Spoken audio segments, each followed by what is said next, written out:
சொல்லுவாங்க. அது அது அவங்களுடைய இயல்பு. அதை பற்றி நம்ம என்ன சொல்றது? இப்போ நான் சொல்லலையா, அம்மா மக்கள் முன்னேற்ற கழகம் உறுதியாக வெற்றி முத்திரை பதிக்கும், நாங்கள் இடம்பெறுகின்ற கூட்டணி தான் ஆட்சி அமைக்கும் சொல்றேனே. அதோடைய அர்த்தத்தை நீங்க மே மாதம் புரிஞ்சுக்குவீங்க. சார், நாங்கள் பதவியேற்கிற, நாங்கள் அங்க வைக்கிற கூட்டணி வெற்றி கூட்டணியாக அமையும். அதிமுக அழைப்பு வந்தால் நீங்க சேர்றீங்களா? அதிமுக அழைப்பு கொடுத்தால் நீங்க சேர்ந்துருவீங்களா?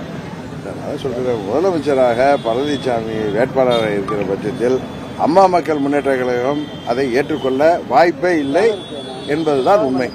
விஜய் வருகையால திமுக ஆட்சிக்கு மாற்றம் ஏற்படும் நினைக்கிறீங்களா? சார், நான் அரசியல் ஆர்வம் சொல்ற அளவுக்குலாம் பெரிய அரசியல் ஞானிலாம் கிடையாது. நீங்கள் தான் ஊடகத்தை சேர்ந்தவர்களும் அரசியல் வல்லுநர்கள் தான் அதை பத்தி எல்லாம் சொல்லணும். ஒன்றை மாத்திரம் நான் சொல்றேன், எனது அனுபவத்தில் எங்கள் இயக்கத்தின் மீது உள்ள நம்பிக்கையிலும் தமிழ்நாட்டு மக்கள் மீது உள்ள நம்பிக்கையிலும் 75 வயது வருட கட்சிக்கும் 50 வருட கட்சிக்கு இணையாக கட்டமைப்பு உள்ள இயக்கமாக அம்மா மக்கள் முன்னேற்ற கழகம் உருவாகிவிட்டது. உறுதியாக இந்த தேர்தலிலே நாங்கள் அங்கம் வகிக்கிற கூட்டணி ஆட்சி அமைக்கும் என்பதை மாத்திரம் இந்த நேரத்தில் சூசகமாக உங்களுக்கு சொல்லிக் கொள்கிறோம். அவ்வளவுதான்.